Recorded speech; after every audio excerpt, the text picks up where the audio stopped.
Hey there, so we've all heard the phrase, is the glass half full or half empty? And this is usually used as a way to try to determine if somebody is an optimist or a pessimist, but those aren't the only answers to the question. It's a false dichotomy, and I find it kind of boring and useless. But it makes me think of George Carlin, because one time in one of his bits he said, some people see the glass as half empty, some people see the glass as half full, I see the glass as twice as big as it needs to be. And I think that this is a very interesting perspective. George always liked to play around with words. He always saw the English language as not just like words used to communicate, but he found the little interesting things in phrases and individual words and all of that. And I think that his perspective on this and what he said, it may have just been a joke. It may have just been something funny. But I also think that it shines a light on like what our expectations are and how our life might be more fulfilling if we simplified it. This is shown as a theme in a number of the different bits that he's done. And if that is the message, to simplify your life, I think it's a good one. You've got too much. You're expecting too much. Your expectations are too high.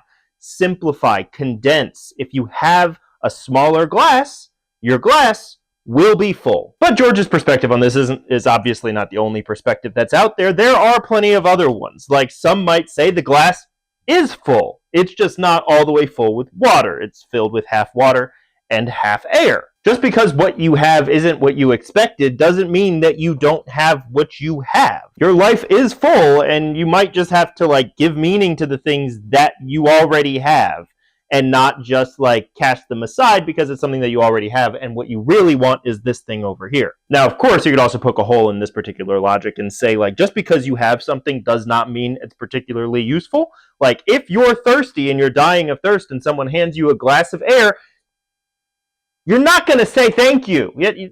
You don't need that. You're thirsty and air doesn't quench thirst. Even if it's very humid, even if there's a lot of water in the air, it's very humid air. You're in Florida in the summer. I've been in Florida in the summer. I've been outside working. You know what I don't do? I don't go, you know what? I don't need water because I'm out here drinking this water air. The water air is there. It does not help. You still want water. But I digress.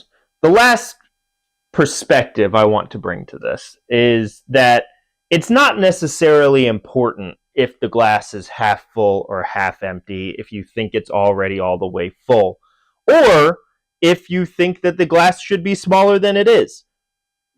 But to remember that the glass is refillable and also can be emptied. In fact, as far as the emptying thing is concerned, if you leave the glass for long enough, you don't tend to it, you don't add anything to it or anything, you don't even drink from it, the water in the glass will go away. Just because you're missing something doesn't mean you can't get it. The glass is only halfway full. You can add water to that glass. And just because you have something doesn't mean you can't lose it. You've got water in the glass and it evaporates into the air. So the lesson I take out of the glass question is not, are you a pessimist or an optimist? Because that's just inherently boring and I think too simplistic a way to view people and life.